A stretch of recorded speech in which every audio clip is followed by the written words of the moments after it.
Can you, can you introduce yourself real quick? I am Matt Peters, the director of Babylon 5.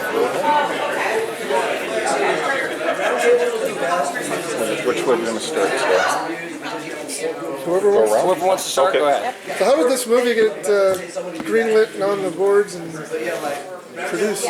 I'm not entirely sure. Joe will be better explaining that, but I know for me, what happened was I was working with Rick Morales on some other film projects, and I was all queued up and ready to work on another film, and was going to be directing that movie, and then as Babylon was offered to him, he immediately knew that I would be interested in working on it, because I like science fiction, and he thought it would be a really good fit for me, so he pitched it to me, and I said, let me watch the show. So I heard of the show, but I hadn't seen it. So I started watching the show, and I started to just binge episode after episode, and I said, yeah, put me on this. So I ended up getting a lucky break of being able to direct this movie. How early on in the process did you realize you were going to have the original cast back to voice these characters?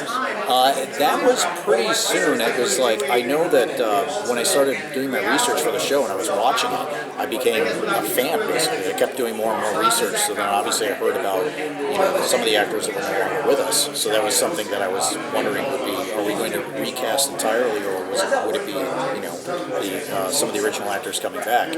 And Rick was very much, he was like, I know that Joe really wanted to bring the cast together. He spoke to them and he wanted to make sure that they felt comfortable with the idea of doing this show with other actors that would be performing in place of the other characters. And once everybody was happy to do with it, we just kind of ran with it after that. What tone? Which season would you say the tone of this is closest to? Because they all kind of have a different tone and beat. It's like, I thought you were going to ask me my favorite season, which is season 3. Oh, yes. I think I would say, honestly, I never thought about it before in terms of tone. It feels like it would match probably season 4, if not also maybe season 2, because it really is like a love letter to the characters. It's a love letter to the show and to the fans, and I felt that season 4 kind of best captured that kind of spirit. How can you make this one, your own without, kind of stepping on what's already been done, but also paying tribute to what has also been done?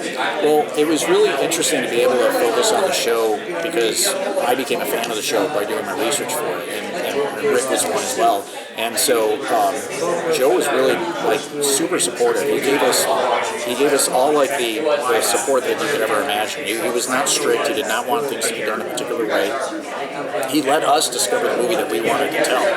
And he always said, do what you guys want, and if we go too far, he'll let us know.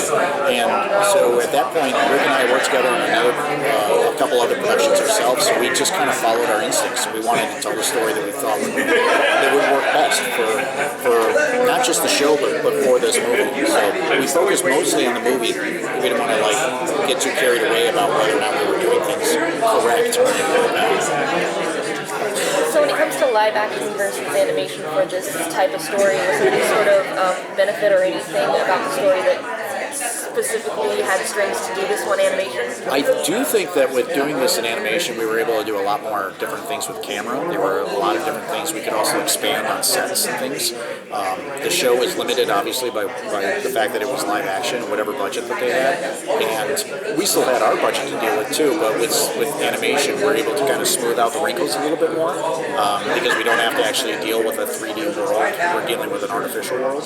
So that was something that was definitely, I think, part of the charm and the excitement about working on this project is being able to kind of add a flair to the TV show that maybe the TV show didn't have the opportunity to do. With these being well-known characters in the world, how did you go about choosing what type of animation style and look of the show? We had Rick and I worked together on another movie called the Battle of the Super Sons, and we used the CG 2D effect on that one, which we really fell in love with. We thought it was great. And it was the first question I asked Rick is, are we going to be doing the same thing? He said, absolutely.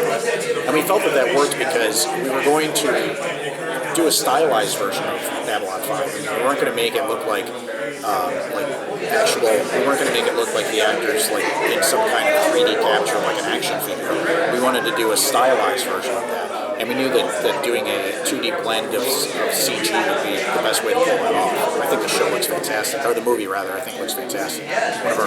One of our best looking things. How long did it take to complete the project from start to finish? How long did it take to animate it?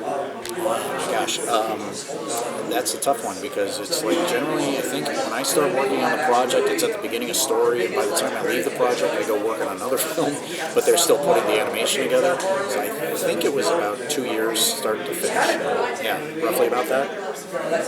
Yeah. Rick's a better person to ask for that. So you mentioned all the binging you did.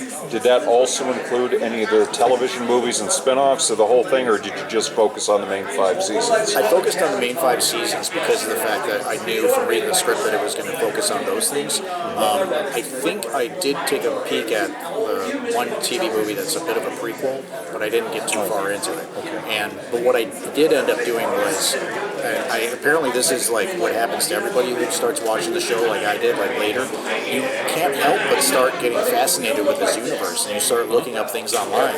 So I just fell into rabbit holes, constantly looking up things online, and became more and more of a fan that way. Is that how you kind of drifted towards the alternate timeline aspect that's a part of this movie? Well, Joe had that all figured out. So it was like he gave us a script that had everything, like, all the bells and whistles were there. So we were really capturing what Joe wanted to tell us a story.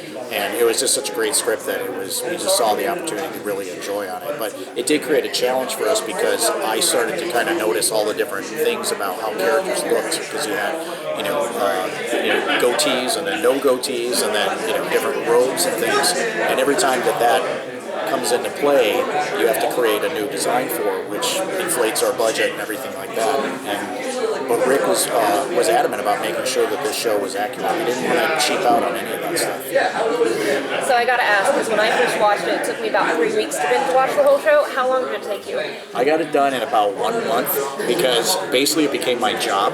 And that was like the best part about it. I was between movies at the time, so they put me on this project, and I think I was doing about 4 episodes a day, and it was just fantastic. And I know that Rick started watching it, and when he started watching it, he stopped midway through because he wanted to watch it with his wife, and they just wanted to watch it together. So, which apparently is pretty common. Was there anything in your research that you were very adamant that you wanted to include in this movie? There was one thing that I love to point out because it's just a little bit of nerdism thing. Is that while I was watching the show, I couldn't help but notice details because you're watching episode after episode, and I noticed that Bruce Boxleitner is left-handed, so he had his device on his other hand compared to some of the other actors. And normally that's something that in animation we would just like ignore it, pretend it's not there because it would save us a cost by reusing bodies and things. And when I mentioned it to Rick, I was like, "Hey, did you notice that he's left-handed?" He was like, "No, we got to do that. We need to make sure that tracks," which created a whole set of problems for me because I had to make sure that overseas we making sure that they were on the right hand, and so that was a lot of, or the storyboards had to match. So yeah. Are there a lot of Easter eggs in the movie to reference stuff in the show that isn't really overtly called out? I don't know if there was Easter eggs. I know that what I tried to do is that there was definitely a lot of shots of Babylon 5 that were reused in the show. So, when the cannons would come out and things like that. And because I binged the show and I would recognize these things, I was like, well, then I want to see that in this movie. So I made sure that was like something that we did, where we would try to reference the show as often as possible.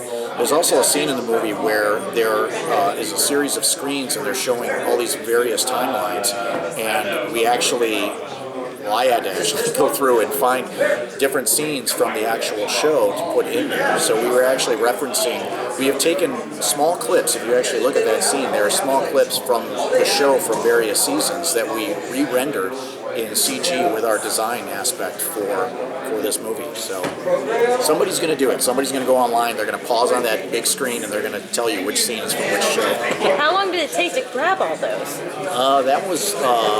That took me. That was at the end of production because after that I had to. We normally make an Act A, Act B, and Act C. We had to create an artificial Act D to essentially fill in all that information, and I had to get the crew to hammer out those scenes really quickly. and then be able to animate that as well. So, yeah.